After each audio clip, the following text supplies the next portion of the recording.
Yo guys, this is Next God Creations here. Today we are not going to talk about Photoshop. We are going to look at Cinema 4D. I just uploaded some 3D test templates, so I'm going to give you a short tutorial on how to edit those templates. So this is the Cinema 4D interface. So let's say I want to edit the text. So come back to these layers here. If you look here, you see some extrude. You have to expand it using this box here. Maybe yours will be like this. So if you want to expand it, you see this box, the plus, you will click, it will expand. You will click, then it will expand all.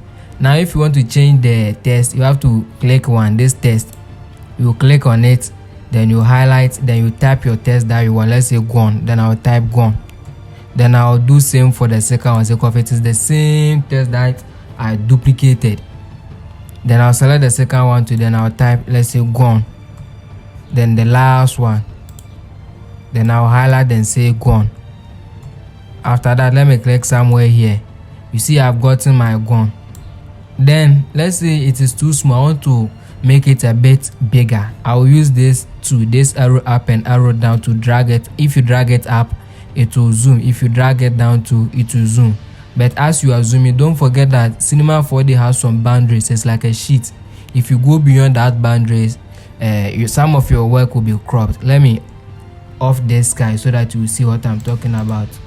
You see there's some lines here. So if you zoom in beyond these lines, that part won't appear after saving it. So it has to be within this boundary. So I think this one is okay. Let me turn it on by clicking like this.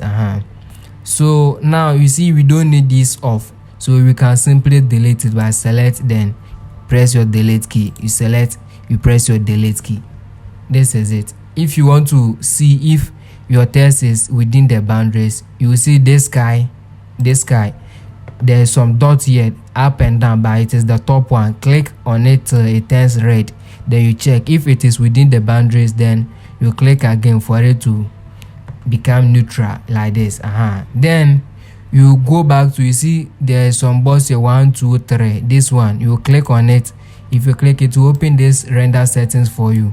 So I have already done the settings. So what you will do is that you change the location in which you want to save.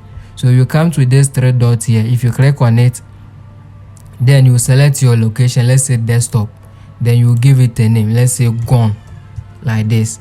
Then you press save, then you close it. And now you want to render it, so you click the middle one. If you click on the middle one like this, it will show you this one. Just click on OK. That is it. So it will render. You see it is rendering. After rendering, you will see that it will be on your desktop with the name that you use to save. Thank you, and don't forget to subscribe and share. Let's share the link for people to enjoy this free test. Thank you and see you next time.